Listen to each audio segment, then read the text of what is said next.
বিএনপির স্থায়ী কমিটির সদস্য সালাউদ্দিন আহমেদ বলেছেন, নির্বাচনের দাবিতে সরকারকে ঘেরাও করা লাগলে তা হবে দুর্ভাগ্যজনক। স্থায়ী কমিটির আরেক সদস্য ডক্টর আব্দুল মঈন খান বলেছেন, গণতন্ত্র পুনরুদ্ধারের একমাত্র উপায় সুষ্ঠু নির্বাচন। আর আমির খসরু মাহমুদ চৌধুরী বলেছেন, ছোটখাটো খুচরা পার্টি নিয়ে ভাবার সময় নেই বিএনপির।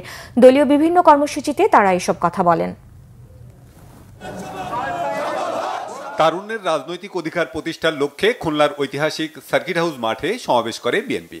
গণতন্ত্র পুনরুদ্ধারের আন্দোলনের ধারাবাহিকতায় দেশের তরুণদের শক্তিকে কাজে লাগাতে খুলনা ও বরিশাল বিভাগের সমন্বয়ে এ সমাবেশের আয়োজন করে যুবদল, স্বেচ্ছাসেবক দল ও ছাত্রদল।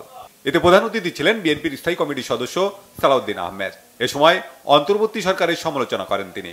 দাবি জানান দ্রুত নির্বাচনের রোডম্যাপ দেয়ার।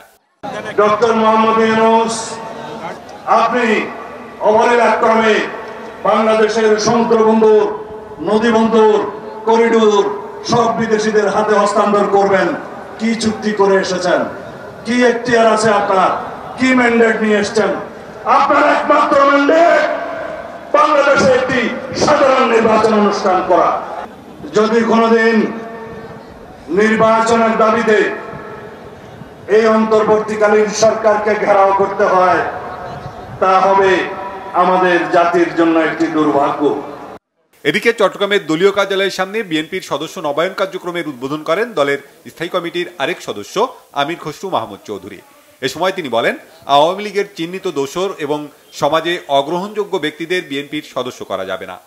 যারা সমাজে চাঁদাবাজ হিসেবে, দুর্নীতিবাজ হিসাবে, যারা সমাজের অসামাজিক কাজে লিপ্ত, যাদের জনগণের গ্রহণযোগ্যতা নেই, যাদের এই লোকগুলোকে যথাসম্ভব বাইরে রাখার চেষ্টা করবেন।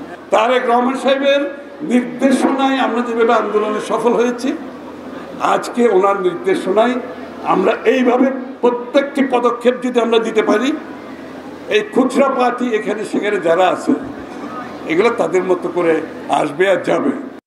অন্যদিকে জাতীয়তাবাদী বাউল দলের 18তম প্রতিষ্ঠাবার্ষিকী উপলক্ষে বিএনপির প্রতিষ্ঠাতা শহীদ রাষ্ট্রপতি জিয়াউর রহমানের সমাধিতে শ্রদ্ধা জানান বিএনপির স্থায়ী কমিটির সদস্য ডক্টর আব্দুল মঈন খান। এ সময় তিনি বলেন, সব গণতন্ত্রকামী মানুষকে সঙ্গে নিয়ে দেশ গড়তে চায় বিএনপি। আজকে আমরা গণতন্ত্রের জন্য কাজ করে যাচ্ছি এবং সেই গণতন্ত্রকে বাংলাদেশে ফিরিয়ে আনতে হবে এবং সেটা আনতে হবে যত দ্রুত সম্ভব।